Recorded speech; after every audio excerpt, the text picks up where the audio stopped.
You're listening to Wet Shaving Talk, powered by Sharpologist.com, where we're dedicated to preserving the art and skill of classic shaving. I'm your host, Joe Borrelli, and today is April 14th, 2025. Hello, everyone. Welcome back to the podcast. I do apologize. I think I'm off on the timing a little bit here with the date, because I believe I was supposed to be last week for the podcast, but for some reason I thought it was this week, so here I am. But I'm glad I waited a little bit, because we do have some great information, a lot of stuff going on in the wet shaving world, some new releases and stuff, and a lot of news and a lot of questions about tariffs and all that stuff. What I have to say about is I did get a few emails regarding what's going on with the tariffs and all that, and everybody's worried about it. So I'll start to show off just by saying a brief mention.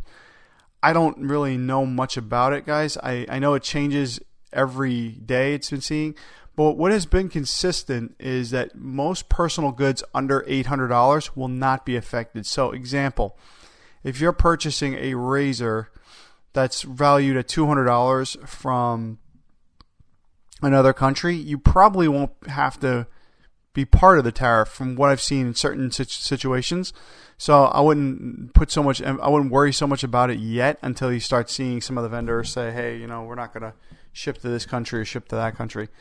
So unfortunately, I don't know. And I've gotten like 4 or 5 emails in the last 2 weeks about, hey, what are you doing to asking me, what am I doing about it?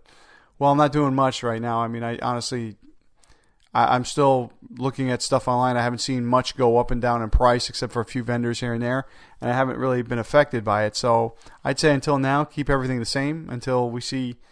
So as soon as something comes out, I will definitely report it on the podcast and say, hey, this is what I saw, this is what I heard, to keep you guys informed. But as of right now, I would say I'm business as usual here at the podcast. So still purchasing stuff, still going to buy regular soaps and brushes and stuff like that until further notice. We'll see what happens. I haven't made any major purchases myself in probably, a few years, mainly because I've been enjoying what I have and trying to, I guess, really just focus on my stuff that I already own before I start going crazy buying other stuff. Hence why I haven't been doing many product reviews. But I want to start getting back into that, so we'll see that in the near future as well. So that's all I know right at this moment, but as soon as I get more information, or as soon as I hear more, and as soon as I see people reacting, like vendors reacting, I'll definitely report it, as I've been doing. So today on the show, guys, we have definitely a few things going on. I just wanted to do a brief mention, because I know a lot of you guys are into watches. Watches and Wonders this year was over the first week of April.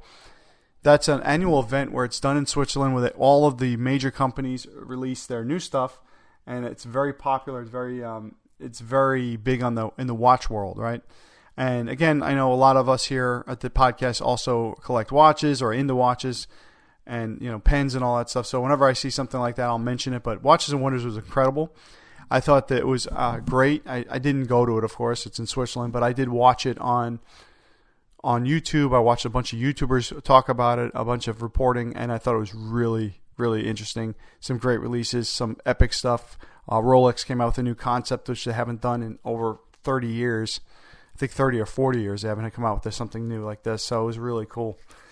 Just want to do a brief mention. If you guys ever have any questions about stuff like that, feel free to email me. And if you want me to add more stuff like that in the show, of course, let me know as well. Supply has a new razor. This is incredible. This razor looks great. It's got a lot of information online about it, so really into it. And a lot of best off is they have it in stock, so you can take a look at it. It's not overly expensive. And the concept of it looks good. I remember the Supply company, they were on Shark Tank, and they make single edge razors, which I have the original one, which is really good, very good razor. And they have a new one that just came out, so we'll talk a little bit about that. Talk about what to avoid when purchasing a vintage razor. So what to avoid is I have 4 or 5 things that you should avoid when buying one, just to save you some time and some headache. Personna Lab Blue or Accuforge blades. This is the last double edge blade made in America. I'll tell you a little bit about that. It's one of the ones I use almost all the time. Fine Accoutrements, a long-time vendor of soap and aftershave and more, and razors and other stuff like that, has a big increase starting today on prices. So just letting you know about that. I have the price increase. It's pretty substantial. for them to absorb some of the, some of the inflation costs. They haven't had price increases in some time. We'll talk a little bit about that. And a razor company that I am a big fan of, Paradigm, came out with the copper Diamondback. It is out. It's available. You can purchase it. And if you did a pre-order, you should be getting it this week. So without further ado, guys, let's get on with the show. The new razor from Supply, the Single Edge Max, is here and ready for you to purchase it if you love single edge razors. Just looking at the design, I put in the show notes, I put a nice picture of the new one. This razor's got a little bit of a different head design on it. It's actually designed for increased efficiency and actually make it a more fun experience. So if you take a look at the head of the razor, it's got kind of like a comb or scalloped head, which will let it glide and actually go over shaving cream a little bit easier. This razor cuts a little bit closer and is just a little bit more efficient when doing that. So this will be great for head shaving and stuff in that area. So this is a new concept from Supply, priced at $79, guys. This is something that we need in the wet shaving world. A lot of these new razors come out and they're extremely expensive, but Supply has been very good at keeping it under the $100 mark for most of their items. So very excited to see this. Wanted to wish them good luck. Again, Supply was one of the only wet shaving companies to be featured on Shark Tank. Shark Tank's one of my favorite shows, so I watch that almost every day. Reruns, new ones, whatever. I just think it's really interesting and fun to watch that concept of a TV show, and Supply was on it. So if you're looking for a new single edge razor, injector style razor, this is here for you, ready for you to get it. And really interested in seeing the reviews. It's got very good reviews online, and I believe Mantic did a article on it just recently, so check that out too on sharpologist.com. And yeah, this is great. Really excited about a new release here. So good luck, Supply, with this razor, and hope to see more stuff coming out in the future.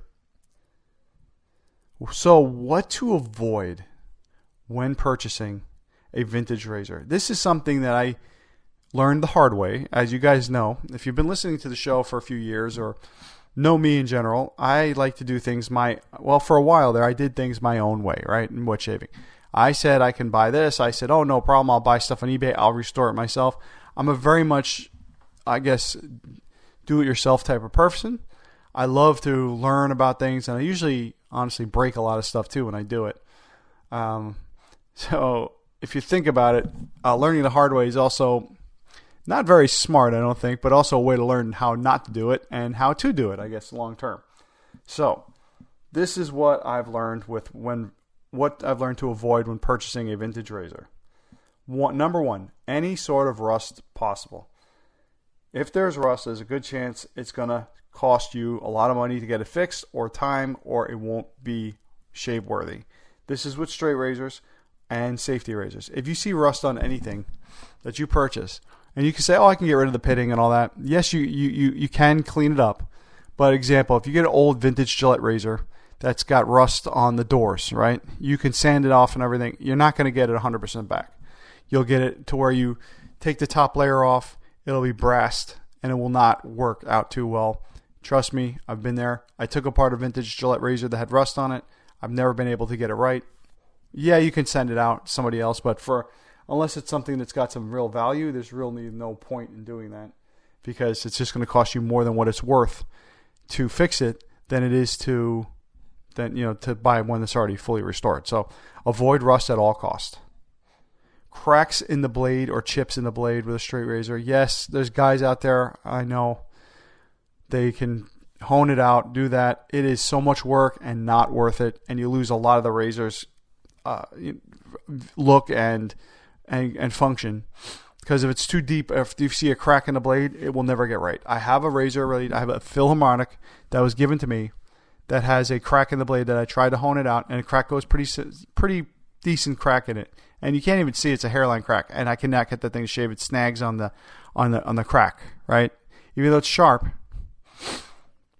it's not right. It won't work. So avoid cracks, chips in the blade. Just if you see it, just run. Don't even bother. Don't waste your time with it. Even if it's something that's very valuable, it's going to cost more to fix it unless you can do it yourself, and it's hours of work to get that blade right.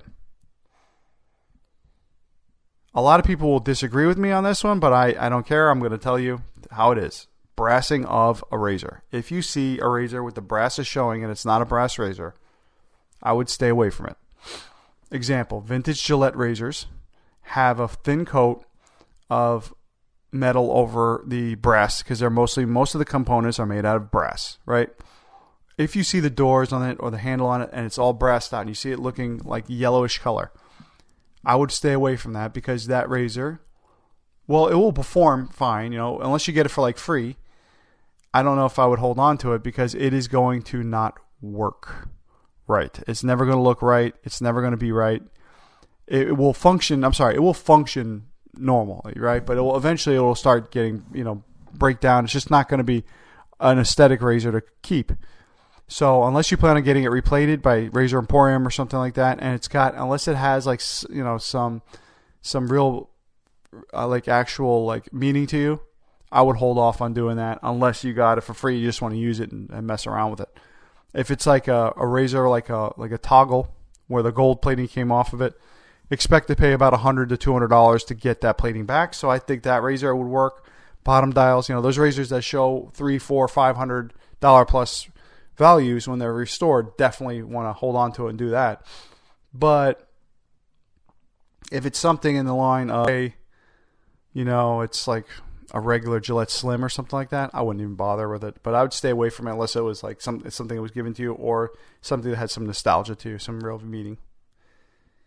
Inoperable functions such as twist to open on a safety razor. If it doesn't work, stay away from it, guys. The reason being, it's going to cost a lot to fix it unless it's, worth it to you.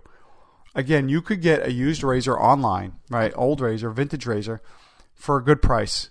That's not functional, right? Maybe it has some problems with it. But you can get it for a little bit more money. It's way worth it to get something that's completely ready to go.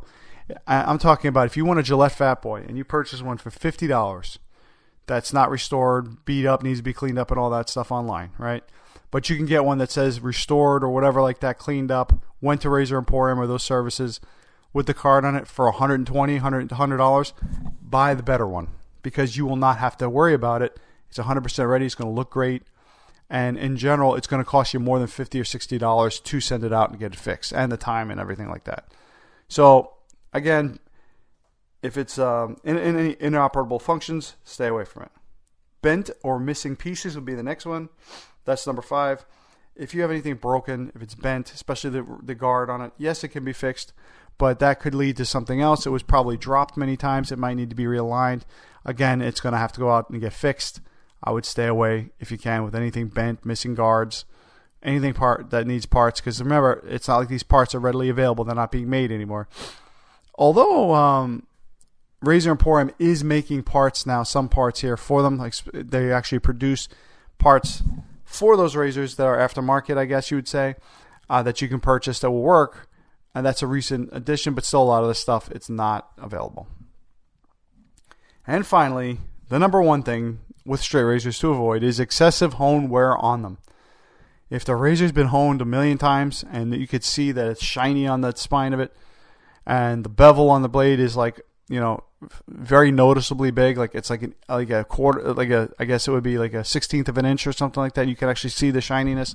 That razor has been somebody else's baby and has been used a million times, right? Avoid it at all costs because it is just at the end of its life. It's coming to you because it was probably a barber's razor if it's vintage, right? And it's been used up to where the blade's starting to get flat now. When the blade is completely flat, you can't really hone it. So I would stay away unless it's something that, again, has it's a family heirloom or something like that. You want to hold on to it and get it sharp and use it. Yes, then I would keep it. But if you're looking for a used razor or a vintage razor, avoid that in all costs with straight razors. Personna Lab Blues or Accuforge blades, last of the American made, basically made in USA DE blades. So Personna Lab Blues, you guys know about that. Personna makes blades in Israel. They make blades in the United States. They've switched the name. Some of them are now called Accuforge. So that razor, those blades are now called Accuforge, the new ones, but there's still plenty of Personna Lab Blues out there. These are the last made of blades that I've seen in the actual industry, right, and out there. So these are the only produced ones here. They work very well, especially with milder razors. I still really love them. I use it all the time. That's the one I've been buying a box. And because of, I used to use some other blades that you can't purchase that much anymore. Sometimes you go online, you go to buy blades, and you buy a 100-pack or something like that. They last you about a year, and you go back to buy them, and they're gone. So these have been my go-to blades, these and feathers. I do like the feather blades because I think they're very sharp, and they last a long time. But these are a close second. These work very well. I think the Personna Lab Blues are great, or Accuforge, whatever they're called now. Last of the Made in the USA blades. Definitely a fan of them. And with everything going on with tariffs and stuff, guys, when in doubt, you know you got at least one producer for the people in the United States that can buy if something happens. Remember with the whole thing with the Russian conflict going on, you know, a lot of us like those Russian blades that came out. It's been very hard to get them, and they've gone up in price if you can get them. So, and plus, you know, they're not really readily available anymore. So a lot of guys have said, hey, you know what, I'm going to switch to something else. At least you know these are going to be around. As from what I've heard and what I've read, because I was worried, hey, is this going to be another company that shuts down? It does not look like these are going anywhere anytime soon. So they sell a lot of them. It's not that, I guess since you have the machinery, it's kind of easy to make. So they're going to be sticking around. So Personna Lab Blues, I'm a big fan of them. Been using them for a few years. For years, I did stay away from them because I heard too many things about, oh, they're not that sharp, or oh, they don't work that well. But I noticed with milder razors, they do work very well.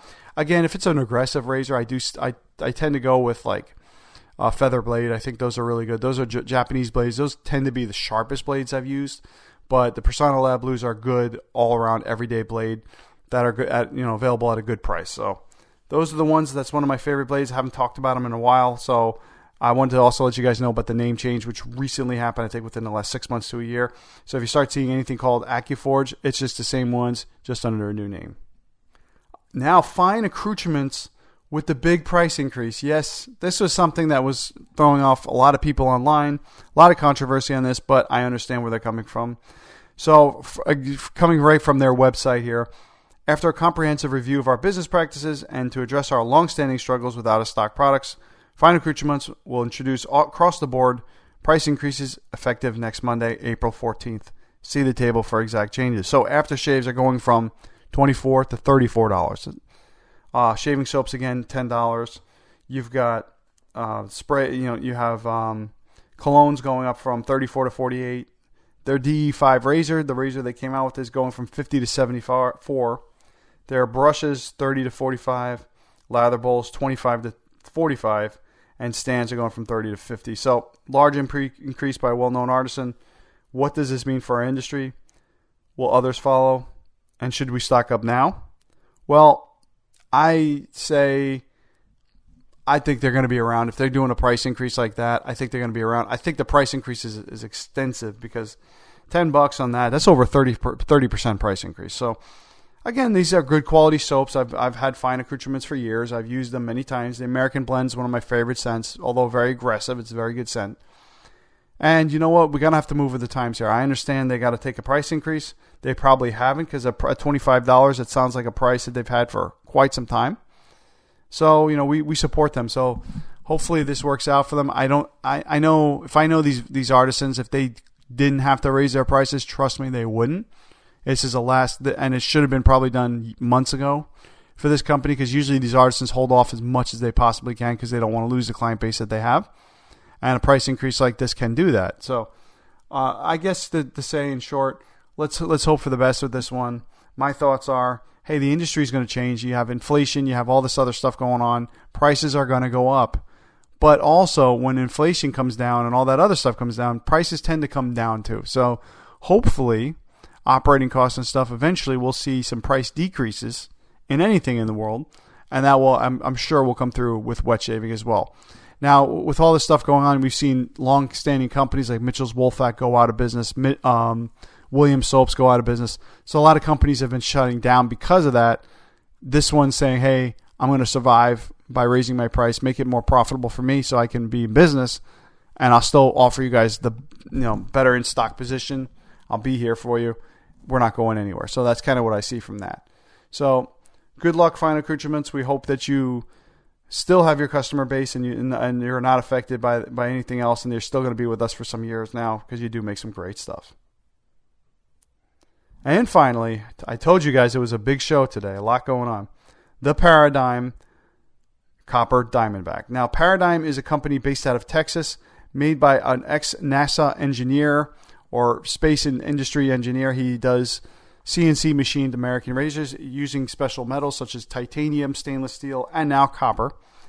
And this razor is basically the limited edition of 100% pure copper of the Diamondback that's been around for several years. So, of course, with copper, you get a nice shine when it first comes out, and beautiful patina when it gets older, and easily polished off patina too. If you want to hold on to it, you can use brass. You can use, MOSFETs or whatever like that, and it'll get it shiny again. They even give you directions in the box when you buy the razor. Biggest price around $329.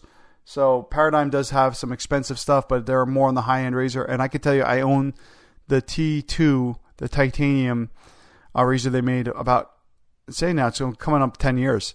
And that razor is flawless. There's not one spot on that razor of machine mark or anything. It's fully polished. It is a beautiful razor. It shaves wonderfully. And it's one of my favorite pieces in my collection. So we wish you the best of luck with the copper. Remember, guys, copper is very heavy too, so you'll get a very heavy razor.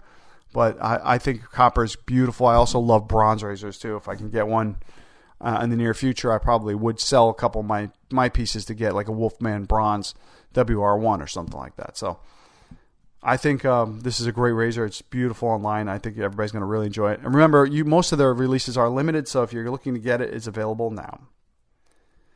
Woo, that's a big show today, guys. Lots of information going on in the wet shaving world, which I love. Great to bring a lot of good stuff to you guys, good content, so I'm really happy about that. Remember, our show is powered by Sharpologist.com, which your father didn't teach you about shaving. Special thanks to Mantic59 for everything that he does with the community and for letting us use his platform, as well as having great content week after week.